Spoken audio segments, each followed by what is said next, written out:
Salut à tous, bienvenue dans The Programmatic Society, un programme qui vous propose d'entendre la voix de ceux qui font le marché du programmatique, en français dans le son, international dans le ton. Une émission soutenue par Displace et Smile Wanted, avec pour partenaires médias Redcard et 100% Média. Ce contenu est accessible également en podcast sur les principales plateformes d'écoute. Cette semaine, notre thème est le suivant. DOOH programmatique, une nouvelle opportunité pour les annonceurs. Depuis quelques années déjà, le DOOH, Digital Out of Home, ou encore l'affichage digital, connaît un engouement tout particulier, aussi bien de la part des afficheurs qui y voient un moyen de revaloriser leur offre, que de la part des annonceurs qui apprécient notamment le format vidéo pour l'impact qu'il permet via ce support. Malgré la complexité pour accéder à l'inventaire selon certains et le peu d'automatisation du processus d'achat, les recettes publicitaires du DOOH atteignent 209 millions d'euros en 2019. Après un léger recul en 2020 dû à la crise sanitaire, le DOOH connaît aujourd'hui un regain d'énergie boosté principalement par le développement du programmatique.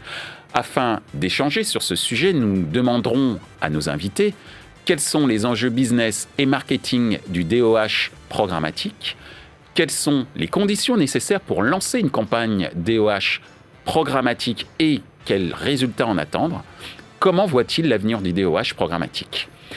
Pour en discuter, Kautar Benazi de Havas Media Group, Laurent Malhergue de Displace, Clément Lyon de JC Deco. Bonjour à tous, bienvenue sur The Programmatic Society. Aujourd'hui, on va parler DOOH, Digital, c'est bien ça, hein? Digital Out of Home. Je parle sous votre contrôle, parce que c'est vraiment vous les spécialistes.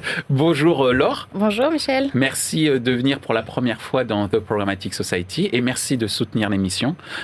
Donc tu vas tout nous apprendre en compagnie également de Clément. Bonjour Clément. Bonjour Michel. C'est la première fois également que tu viens dans The Programmatic Society, donc merci de faire honneur à l'émission et c'est la deuxième fois qu'on accueille JC Deco pour ton information. Donc merci d'être là à nouveau JC Deco et pour la première fois pour toi et Clément. Et le retour de Kautar. Bonjour Kautar. Michel. Ça va ? Ça va bien et toi ? Donc, je suis ravi de te retrouver pour parler d'un sujet clé, d'un média, d'un format qui prend de plus en plus d'ampleur, donc le DOOH programmatique. On va commencer par toi, Laure, avec cette première question très simple. Quelle est ta définition du DOOH programmatique ?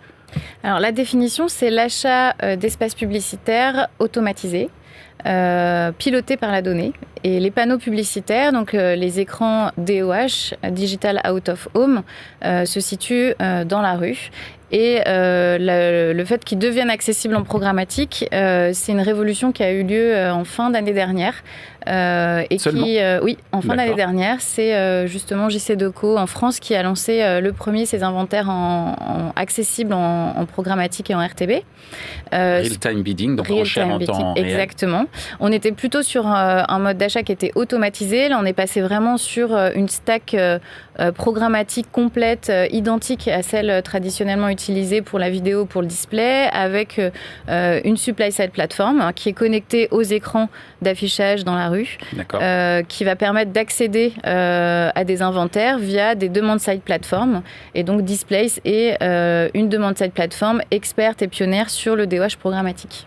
Merci Laure pour ces précisions et ce rappel de la chaîne de valeur programmatique qui existe aussi dans le monde de l'affichage extérieur. Alors Clément, l'affichage extérieur, c'est ta spécialité en tant que représentant de JC Deco. Quelle est ta définition du DOOH programmatique, sachant que Laure nous a évoqué l'exploitation d'une sell-side plateforme, qui est donc une plateforme à destination des éditeurs et que tu représentes d'une certaine manière.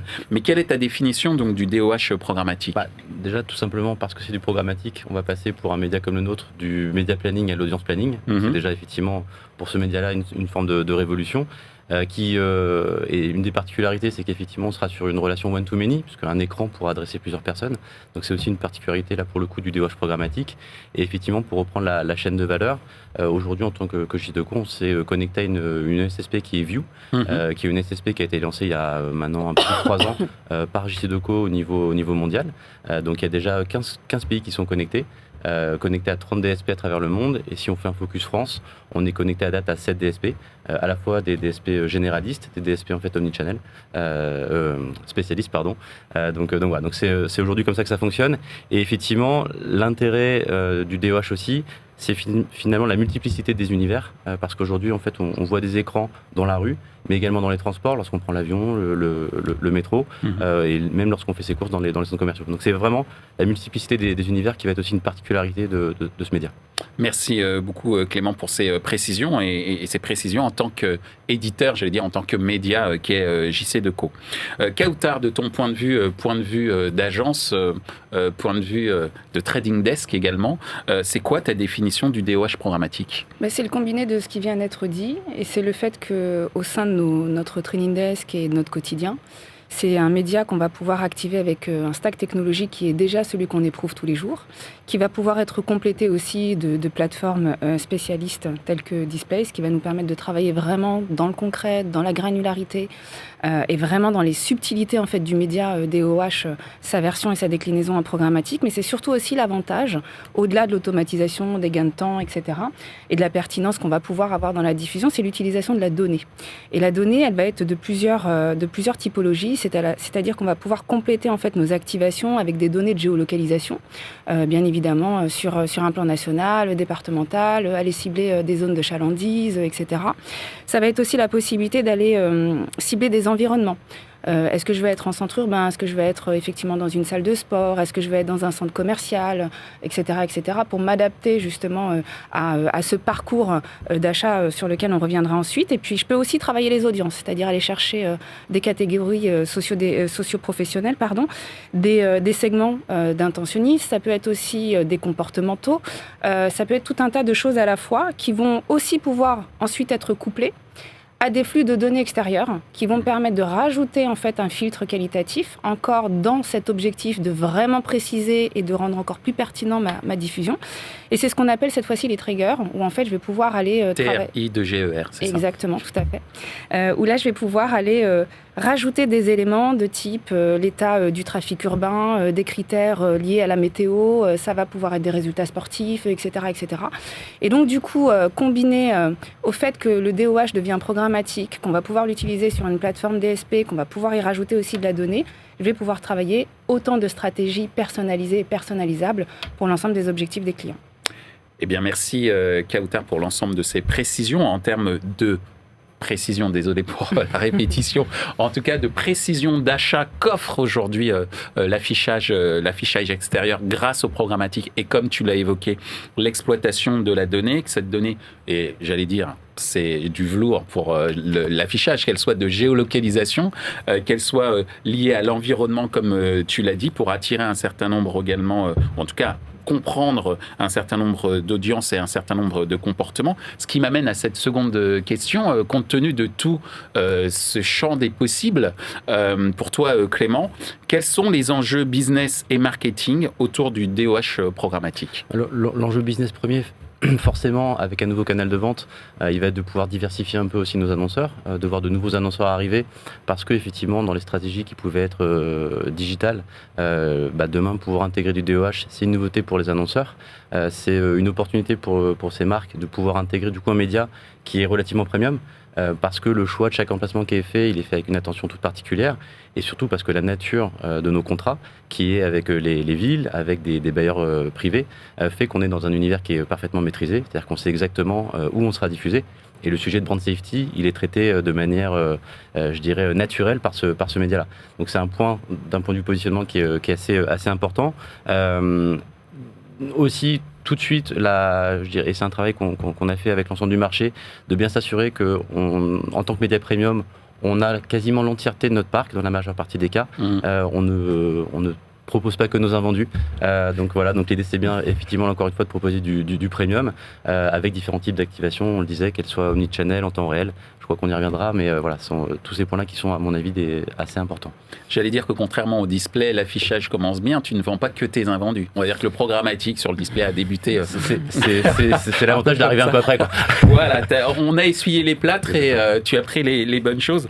Justement, parmi ces bonnes choses que tu as citées, là, il y a la notion de brain safety qui est quand même une notion assez importante. Donc, au-delà de cet aspect brain safety, quels sont les autres enjeux business de ton point de vue, enjeux business et marketing autour du DOH de ton point de vue, Kautar? Alors pour moi, ils sont au nombre de 3. On va avoir des enjeux business, on va effectivement avoir des enjeux liés à la technique et on va aussi avoir des enjeux liés aux organisations des structures.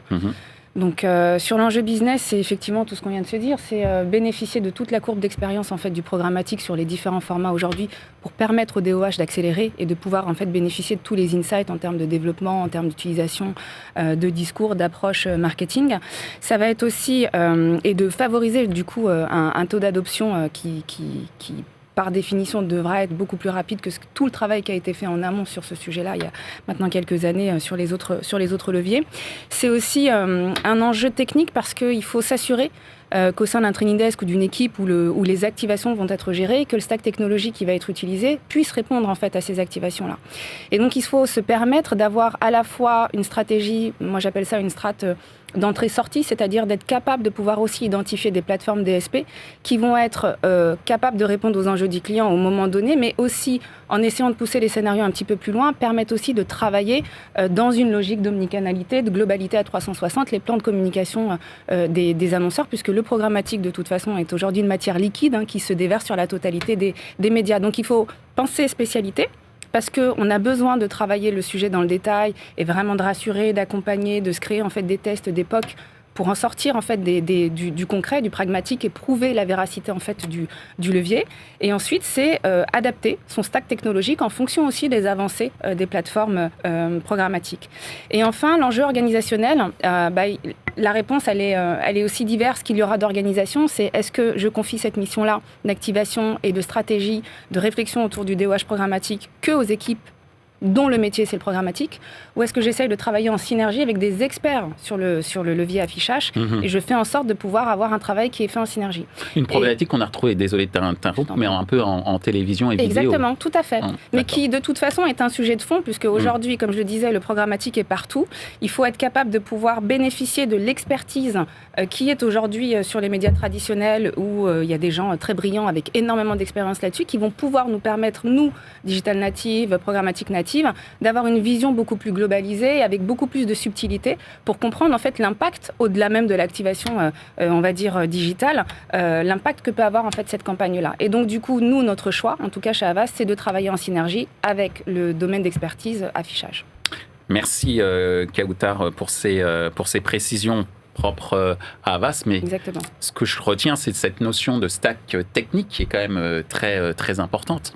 Et j'en arrive à toi, Laure, puisque justement, tu fais partie de cet environnement technologique qu'a évoqué Kautar et qui est extrêmement important à bien maîtriser pour pouvoir atteindre ses objectifs de campagne. De ton point de vue et par tes observations, quels sont les enjeux business et marketing autour du DOH programmatique, concept tout neuf, puisque tu l'as dit tout à l'heure, ça a à peine 1 an, quoi. Donc voilà. Voilà, nous, l'enjeu principal, c'est vraiment l'évangélisation. C'est pour ça que, par exemple, on fait ton émission. Et je te remercie. Pour parler et pour expliquer aux marques, aux agences, même aux éditeurs, en fait, ce que va être le DOH programmatique. C'est même une mission pour Displace, parce que nous, on fait du DOH programmatique depuis 7 ans. Donc, on est vraiment experts en France. On est content que ça se déploie maintenant auprès de toutes les marques et que les inventaires se rendent de plus en plus accessibles au programmatique. Et notre mission, c'est d'accompagner les agences et les marques sur ce nouveau média.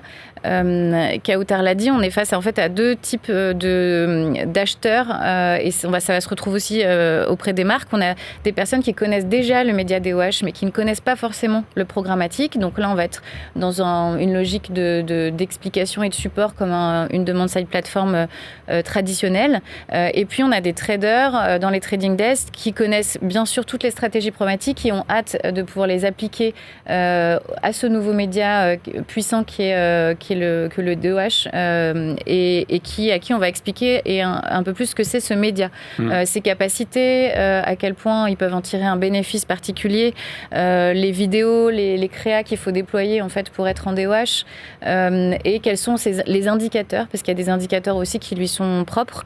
Et notre mission, c'est vraiment d'accompagner les deux côtés de Mondside, ceux qui connaissent le média et ceux qui connaissent le trading, pour pouvoir vraiment porter la croissance du DOH programmatique.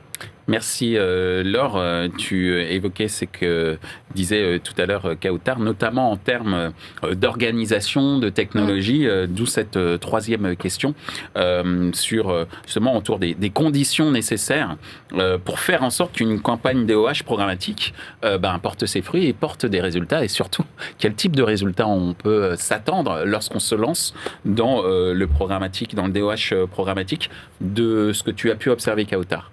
La réponse, elle rejoint aussi ce qu'on a vécu sur le programmatique de manière beaucoup plus globale. C'est-à-dire que pour avoir une stratégie efficace, déjà, il faut avoir un échange avec son client et déterminer quel va être le KPI. On va pouvoir travailler... Key Performance Indicator. Oui, pardon, excuse-moi, on est un peu trop dans notre jargon, je m'en excuse. Oui, parce qu'on est entre nous, c'est pour ça. Et donc, du coup, il faut déjà identifier quel va être l'objectif de communication et quelle est la donnée qui va nous permettre de juger de la performance de la campagne. À savoir que sur le DOH programmatique, on peut travailler des items de branding et des items de performance, bien évidemment.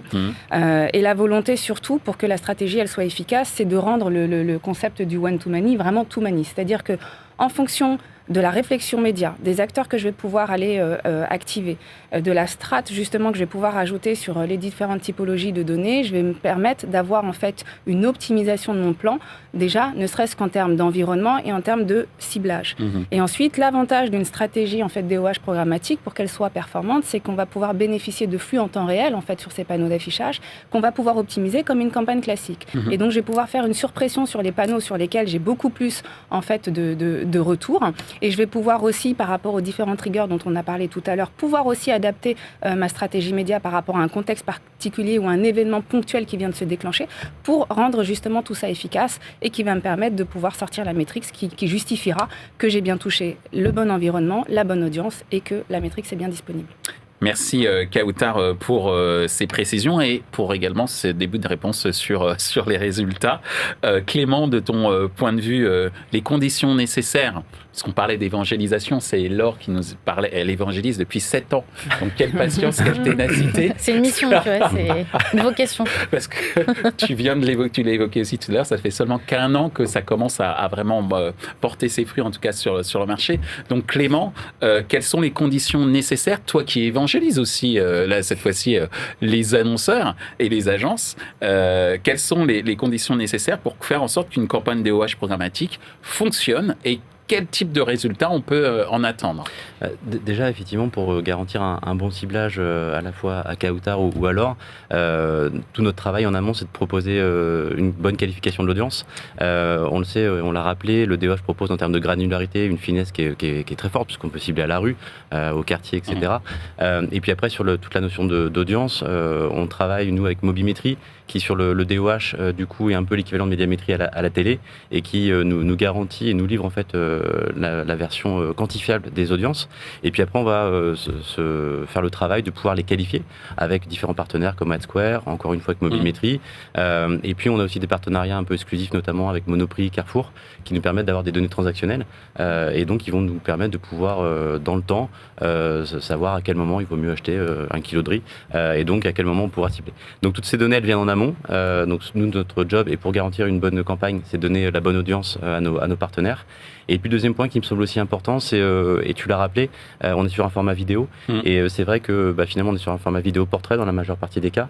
Et le lien qu'on peut faire avec les créas sociales et tout le travail qui peut être fait en créa est aussi très important. Et de plus en plus, on évangélise aussi sur ce sujet-là pour rappeler que d'une créa sociale ou tout simplement d'une créa DOH, il faut que cette créa soit à chaque fois bien adaptée aux médias. Ça, c'est un point qui est essentiel pour qu'effectivement la campagne soit réussie. Ça, c'est vrai, j'allais dire, pour le DOH, comme pour tous les supports, j'allais dire, et notamment en vidéo, sur le digital. On a eu au début des annonceurs qui utilisaient le même film publicitaire de 30 secondes pour l'Internet, alors que ça n'avait absolument aucun intérêt. Et donc, effectivement, il y a cet effort d'adaptation des créations publicitaires. On le dit haut et fort aux annonceurs et qu'il faut s'adapter en fonction des différents supports et encore plus en ce qui concerne le DOH programmatique. Tout à fait.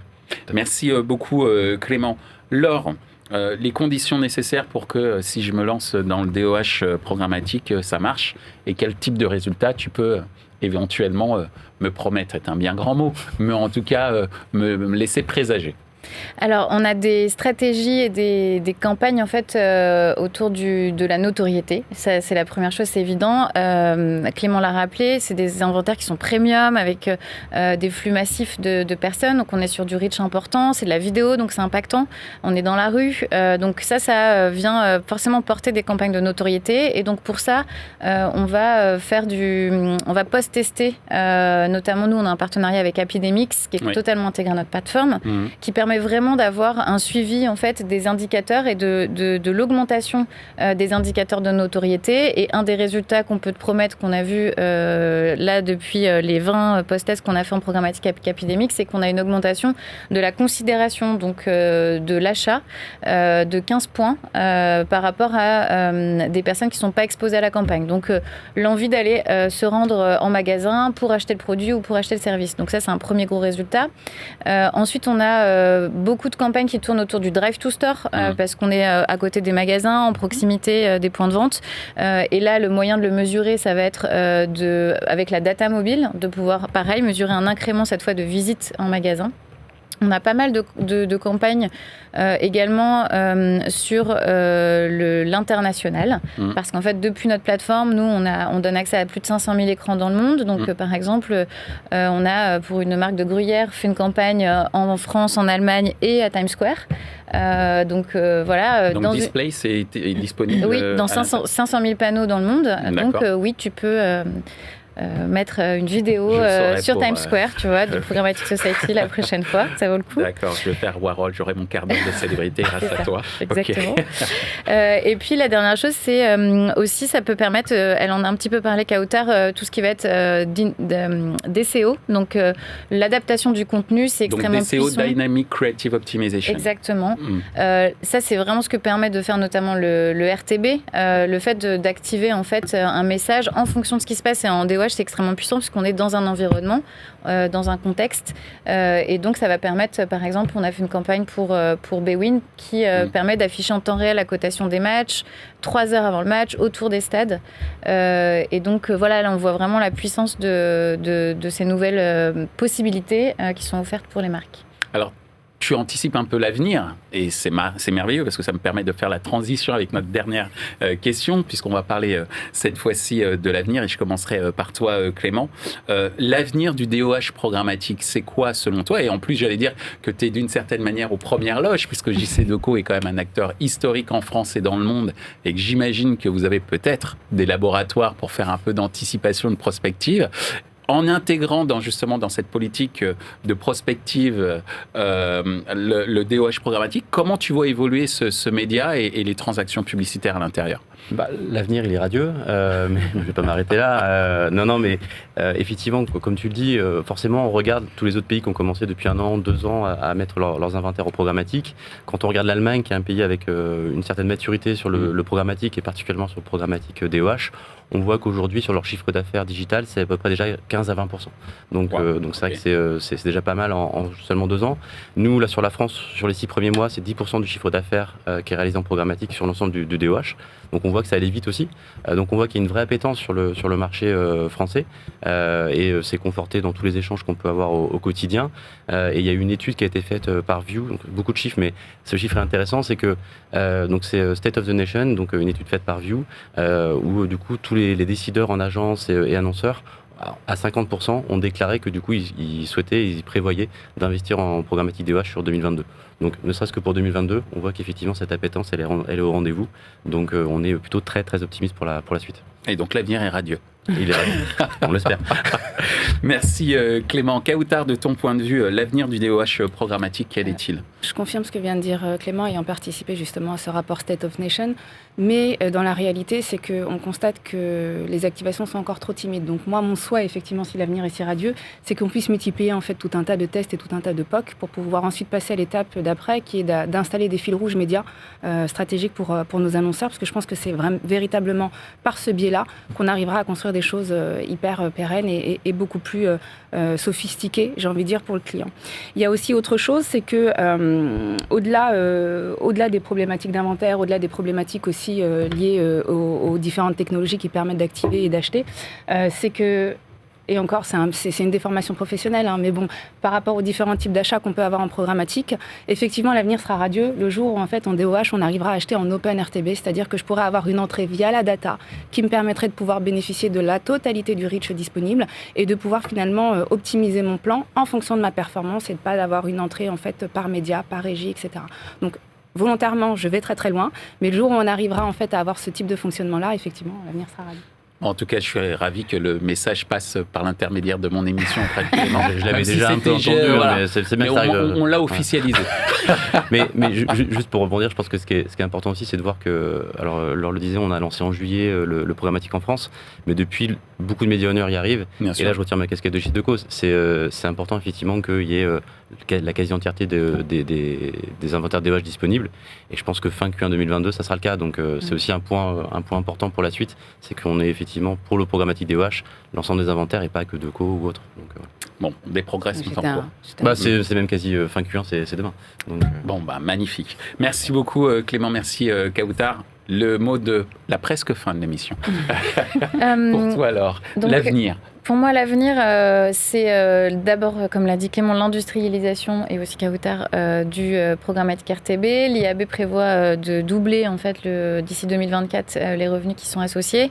Nous, c'est clairement la tendance qu'on suit depuis l'année dernière et qu'on suit en ce début d'année. Donc, l'industrialisation, c'est un point qui est important. Ensuite, j'espère voir de plus en plus de campagnes impactantes, créatives, qui vraiment exploitent en fait cette dimension temps réel de l'affichage. Parce que au quotidien, je pense que c'est un vrai plaisir en fait de voir toutes ces campagnes qui deviennent de plus en plus liées au contexte, liées aux audiences et qui permettent de vraiment réaliser pleinement le potentiel des stratégies des marques. Et ensuite, nous, on va continuer ce qu'on fait depuis déjà 7 ans, effectivement, en étant encore plus spécialisés, en proposant des interfaces dans notre DSP qui sont DOH friendly, donc qui permettent de comprendre où on achète, ce qu'on achète comme panneau, parce que c'est extrêmement important.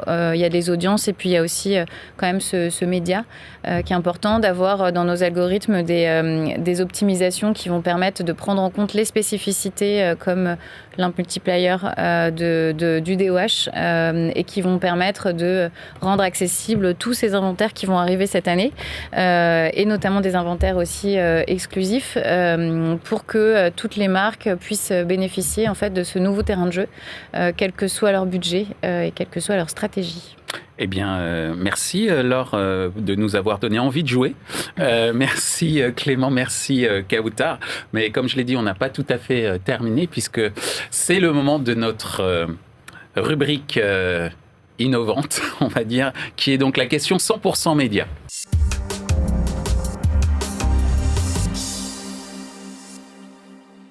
Alors, je sais que vous attendez avec fébrilité cette fameuse question 100% média. Ça se voit. Ça se voit tant que ça. Un peu. Alors, je vous rappelle le principe. C'est que vous allez avoir 60 secondes montre en main pour répondre à les questions qui nous est posées par notre ami Thierry Amar. Thierry, c'est à toi. Bonjour Michel, bonjour à tous. À propos du DOH programmatique, grâce à de nombreux acteurs, dont ceux qui sont sur le plateau, ce moyen commence à monter en puissance. Est-ce qu'il n'y a pas un risque de dégradation de la valeur des espaces DOH avec l'émergence et la progression du DOH programmatique? Merci.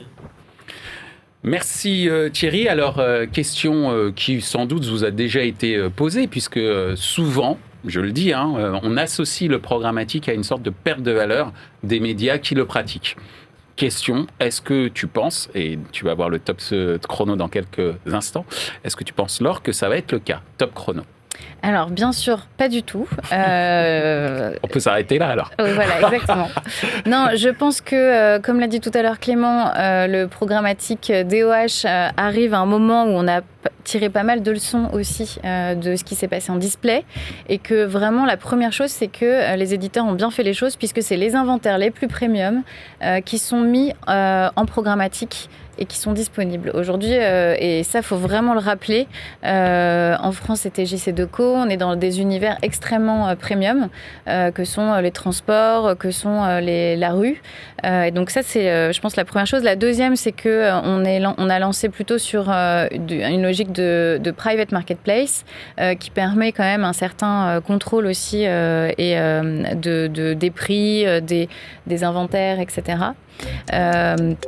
Et tout ça, ça fait que, pour moi, on va préserver, bien sûr, les revenus des éditeurs, si c'est la question. Et c'était cette question. Merci beaucoup, Laure, d'avoir joué le jeu. Est-ce que tu es prêt, Clément? Je le suis. Donc, je rappelle la question. Est-ce que le fait que le DOH soit programmatique ne va pas faire perdre de la valeur du média? Top chrono. Alors, Laure y a déjà très bien répondu, mais effectivement, quand on regarde le travail qu'on a fait, quand on prend l'univers urbain plus les aéroports chez nous, c'est 2500 écrans. Sur les 2500, on a quasiment tout mis. C'est-à-dire qu'il n'y a pas eu de distinction de se dire ceux-là ils vendent mieux ou quoi. On a vraiment tout mis de manière effectivement pour proposer les inventaires les plus premium. Ça, c'est un travail qui était important. Et puis après, effectivement, dans la stratégie de prix, ce qui est important aussi, c'est de voir qu'on va arriver de plus en plus à des systèmes d'enchères. Je le disais, plus il y aura d'inventaire, plus on va pouvoir arriver à un système d'enchères. Et donc, le principe de l'enchère, c'est de pouvoir faire augmenter les prix.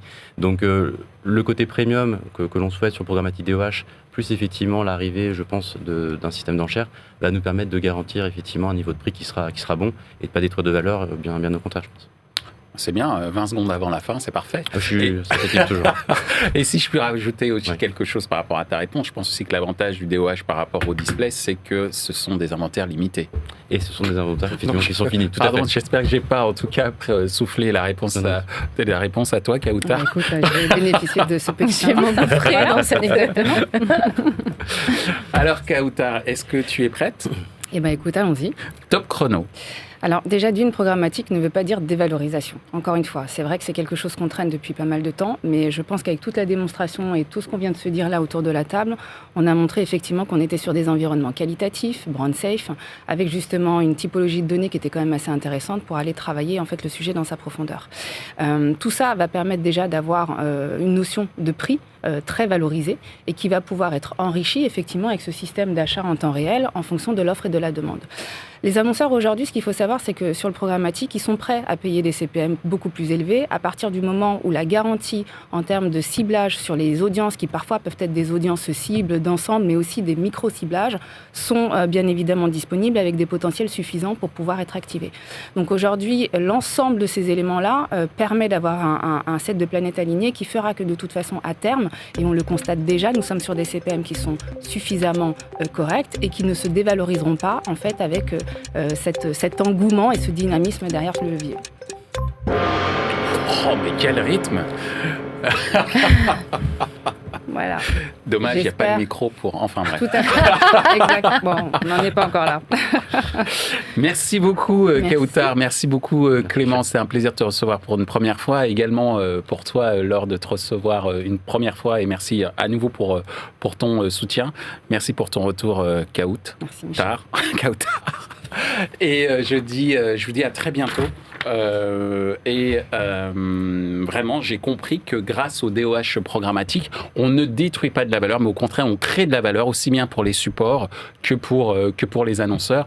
Et on gagne également en valeur d'expertise du côté des agences et des trading desks. Donc, c'est merveilleux. Et l'avenir est radieux. Merci.